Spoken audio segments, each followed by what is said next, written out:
Hello guys and welcome to today's video. In this video I'm going to be discussing the top 10 strangest things in Datblock that just don't make sense. As I've played this server for a long time, I think there's lots of things that could be improved, but I guess that's what the mods and the admins are here for, so hopefully when you're watching this video then these changes might get looked at.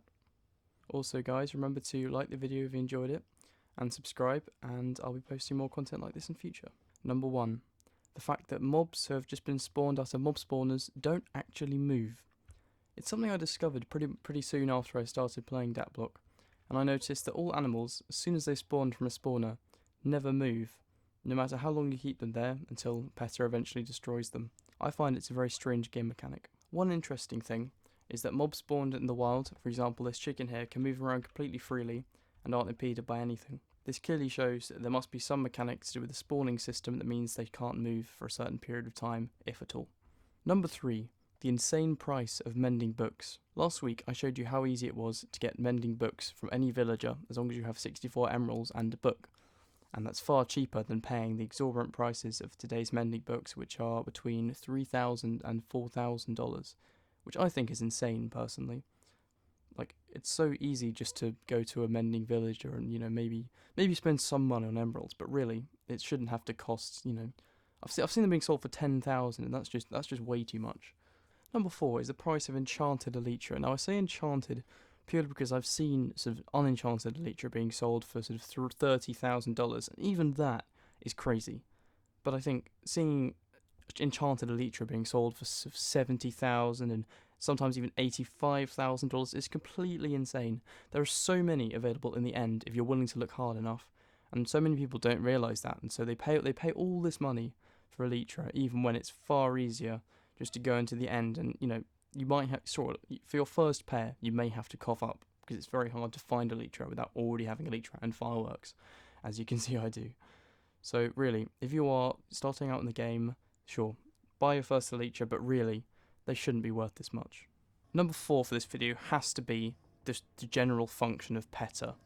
PETA, for any of you that don't know, is the kind of the bot which gets rid of any stacked mobs and mobs in a certain area.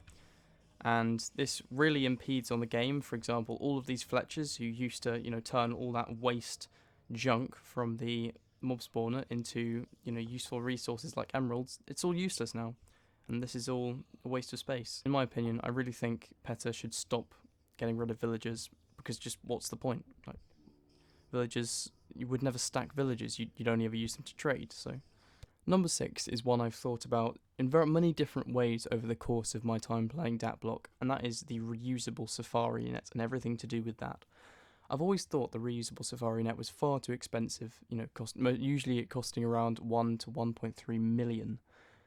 And honestly, that seems way too much for something that just picks up mobs and puts them down. I mean, it makes no sense. Sure, they're one of the most valuable items out of an obby key, but that that doesn't mean that you need to have to spend, $1 million on it. It makes no sense. Number 7 has got to be the way players treat farms on this server. I think many people take for granted the fact that these public farms are created so anyone can use, and often, I mean in this case, playable farm they haven't been touched, but often they are just completely left bare and people don't bother replacing because they don't think they can get banned for it. But really, I have seen players, great players who have been caught out doing this and not replanting, just maybe to complete an obby quest a bit faster. But it's just a complete waste of time really, and it wastes everyone else's time. And honestly, I don't understand why griefing is just so popular on the server. I mean, it happens with unclaimed builds, all sorts of cases, and really it ruins the server for everyone. Number 8 on this list has got to be $0.01 iron farms. I mean, these things are crazy. They produce so much iron in so little time. For example, Alicia's iron farm produces 1,000 iron a minute, and selling it for 0.01 iron, that's only $10 for 1,000 ingots, and that's just absolutely mad. And I find that amazing about Datblock, is something as useful as resourceful as iron is so easy to get. I think another thing this applies to is food. There are definitely 0.01 food farms, and those are just amazing. Having cheap food all the time is just great. Just great for a survival server especially, and I've been on many others, and not all of them are that easy. Number 9 for this list has got to be the Wither Skeleton Skulls. These things are ridiculously overpriced, so easy to get if you're an advanced player, and honestly just make it so hard to get beacons as your average player. Wither Skeleton Skulls are often farmed in the nether, built on nether fortresses. These are usually really good, but they cost thousands to rent just for maybe for a day of usage, and even then you wouldn't get that many Wither Skeletons because these farms aren't amazing. Even I myself have never bought any Wither Skeleton Skulls because I'm sure there is a cheaper way to buy it, I just haven't found it yet. And lastly, in my number 10 spot has got to be the pets. Now, sure, some pets can be useful. For example, I always use pig pet and sheep pet, and the sheep pet is infinitely useful for building things high in the sky. You fall, you get no fall damage, it's a no-brainer. And the pig as well, you never have to eat food again. It's just so easy to use and, well, it's pretty amazing, honestly. But for example, the Iron Golem pet, which I always see being sold, my number 10 spot has to go to people on the auction house selling things that are worth nothing. These items clog up the auction house, they're pretty much never bought. For example, Heart of the Sea being sold here for $45,000 is just the worst deal.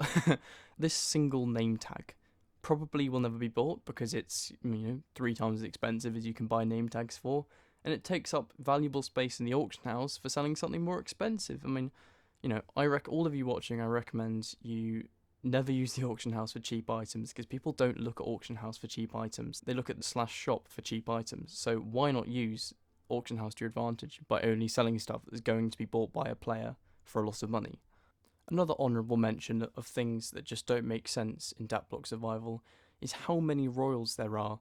I mean, getting to royal tier costs about over $200, and quite frankly that's quite a lot of money to be spending on a small server. So that's something that I've never really made sense, but I support and love all of them very much. They're all great players. Thanks very much for watching, guys. Hope you enjoyed this video, and leave a like and maybe give me a comment if you want something similar in future. Also, please drop me video suggestions in the comments as I love checking them out, and maybe I'll do some in future. And for the loyal viewers that are still watching, if you come to Player Warp Whiteland and go to the first player shop on the right, you will find the world's longest water validator in Datblock, and this goes 178 blocks up and it's great fun. Thanks, guys.